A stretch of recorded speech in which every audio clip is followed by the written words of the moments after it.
মধ্যপ্রাচ্যে যুক্তরাষ্ট্র সহ পশ্চিমা শক্তির আধিপত্য রুখতে ইরানের অন্যতম হাতিয়ার হয়ে উঠছে পারমাণবিক প্রযুক্তি। এবার তেহরান জানিয়ে দিয়েছে তারা 90% পর্যন্ত ইউরেনিয়াম সমৃদ্ধ করার পথে এগোবে, যা পারমাণবিক অস্ত্র তৈরির পূর্ব শর্ত। একই সাথে জাতিসংঘের পারমাণবিক পর্যবেক্ষণ সংস্থা IAEA এর সঙ্গে করা NPT চুক্তি থেকেও সরে দাঁড়ানোর ইঙ্গিত দিয়েছে তারা। এই ঘোষণায় ইউরোপ ও মার্কিন বলয়ে ব্যাপক উদ্বেগ তৈরি হয়েছে। ইসরায়েল ও যুক্তরাষ্ট্রের সামরিক আগ্রাসনেও থামানো যায়নি ইরানের অবস্থান। সর্বোচ্চ ধর্মীয় নেতা আয়াতুল্লাহ আলী খামেনি হুঁশিয়ারি উচ্চারণ করে বলেন, ইরানকে ঘিরে আবারও আগ্রাসন চালানো হলে তার দাঁত ভাঙা জবাব দেওয়া হবে। এবার শুধু যুক্তরাষ্ট্র ইসরায়েল নয়, ইউরোপকেও আক্রমণের পরোক্ষ হুমকি দিল তেহরান। সম্প্রতি ফ্রান্সের পররাষ্ট্রমন্ত্রী জিন নোয়েল ব্যারট জানিয়েছেন 2015 সালের পারমাণবিক চুক্তিতে দেওয়া প্রতিশ্রুতি ইরান লঙ্ঘন করেছে।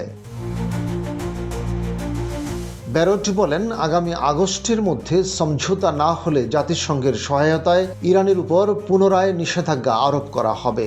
ফরাসি হুমকির প্রেক্ষিতেই ইরান ঘোষণা দেয় তারা ইউরেনিয়াম সমৃদ্ধকরণ 60% থেকে বাড়িয়ে 90% উন্নীত করবে।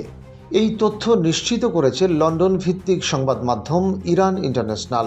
একই সাথে ইরানের IRGC নিয়ন্ত্রিত সংবাদ মাধ্যম তাসনিম নিউজ জানায়, যদি পশ্চিমাদের হুমকি অব্যাহত থাকে তাহলে ইরান NPT চুক্তি থেকেও বেরিয়ে আসার পদক্ষেপ নিতে পারে, যা সরাসরি পরমাণু অস্ত্র তৈরির ইঙ্গিত বলে মনে করছেন বিশ্লেষকরা।